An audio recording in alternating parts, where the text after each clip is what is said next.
จอลูกหนังวิเคราะห์บันเตที่เทศ3คู่ประจำวันอังคารที่26เดือน5ปี2026เอามาเริ่มกันคุยหนึ่งในรายการทีมชาติเตะในเวลา23:00นของคืนนี้การพบกันระหว่างทีมชาติโมร็อกโกจะเปิดบ้านต้อนรับการมาเยือนของทีมชาติบูรุนดีโมร็อกโกพวกเขามีฟอร์มการเล่นในช่วงหลังที่ค่อนข้างดีด้วยการชนะ3เสมอ1แพ้1จาก5เกมหลังสุดพวกเขามีจุดเด่นในการเล่นเกมบุกในบ้านที่ค่อนข้างอันตรายส่วนบูรุนดีทีมเยือนฟอร์มในช่วงหลังถือว่ายังไม่ค่อยคงเส้นคงวาเท่าใดเกมเยือนค่อนข้างมีปัญหา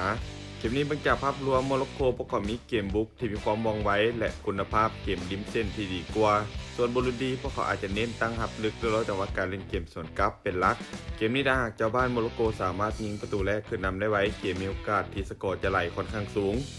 การคาดการณ์สกอร์ที่น่าจะเกิดขึ้นทีมชาติโมร็อกโกจะเปิดบ้านเอาชนะทีมชาติบูรุนดีไปด้วยสกอร์3-0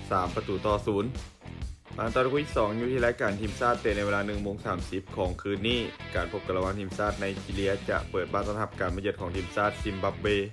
ไนจีเรียเจ้าบ้านพวกเขามีฟอร์มการเล่นช่วงหลังที่ถือว่าใช้ได้ด้วยการชนะ3เสมอ1แพ้1จาก5เกมหลังสุดพวกเขามีเกมบุกที่มีความดุดันโดยเฉพาะจากทางริมเส้นและการจบสกอร์ที่มีความหลากหลายส่วนซิมบับเวทีมเยือนยังคงมีฟอร์มการเล่นที่ยังขึ้นลงด้วยการชนะ2เสมอ1แพ้2จาก5เกมหลังสุดพวกเขามีสไตล์การเล่นคือมักจะเน้นตั้งรับแล้วแต่ว่าการเล่นเกมสวนกลับเป็นหลักในการพบกันของทั้ง2ทีมใน3เกมหลังสุดมักจะจบลงด้วยผลเสมอและสกอร์ที่บ่คาดแต่ในสถิติโดยรวมไนจีเรียพวกเขายังคงเหนือกว่าเล็กน้อยบ่ว่าจะเป็นคุณภาพทีมและโอกาสที่จะชนะการคาดการณ์สกอร์ที่น่าจะเกิดขึ้นไนจีเรียจะเปิดบ้านเอาชนะซิมบับเวไปด้วยสกอร์2-0มาต่อที่คู่สุดท้ายในรายการบอลถ้วยของฝรั่งเศสเตะในเวลา 1:45 ของคืนนี้การพบกันระหว่างแซงเอเตียนจะเปิดบ้านต้อนรับการมาเยือนของนิด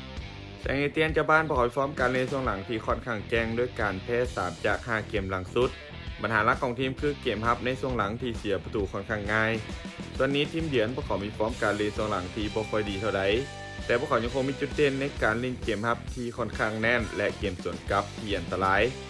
ผู้เกมคาดว่าเจ้าบ้านน่าจะเปิดเกมบุกใส่ตามเสียงเสียแต่นิดพวกเขาน่าจะรอจังหวะการเล่นเกมสวนกลับไวคมผู้เกมมีโอกาสจะอึดอัดในช่วงแรกแต่คาดว่าในท้ายที่สุดนิดพวกเขาจะหาจังหวะปิดเกมได้การคาดการณ์สกอร์ที่น่าจะเกิดขึ้นนิดจะบุกมาเสือนเอาชนะเอเตียนไปด้วยสกอร์1-0สุดท้ายนี้ถ้าคนสนใจในทางที่ดีแบบนี้อย่าลืมกดไลค์กดแชร์ออกไปเพื่อเป็นแนวทางเพิ่มเติมและใครสนใจอยากลงทุนสามารถกดลิงก์ผ่านหน้าซ่องได้เลยเด้อ